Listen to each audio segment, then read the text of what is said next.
ও ছুটকি, রান্না বাটিতে আজ কি রান্না হবে? পমফ্রেট মাছ দিয়ে ঝোল। ঠিক আছে, রান্না করো।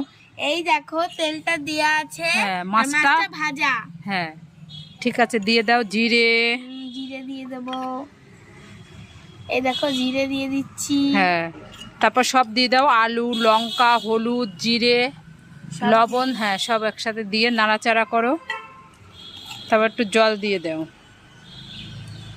এবার মাছটা দিয়ে ঢাকা দিয়ে দাও। এই দেখো মাছটা। হ্যাঁ, দিয়ে দাও, ঢাকা দিয়ে দাও। চলো চলো খুলি দেখি কি হলো। খুব গরম। এই দেখো হয়ে ready। গেছে। চলো চলো নামাই। হ্যাঁ, গরম। এই দেখো একটু খাই দেখি।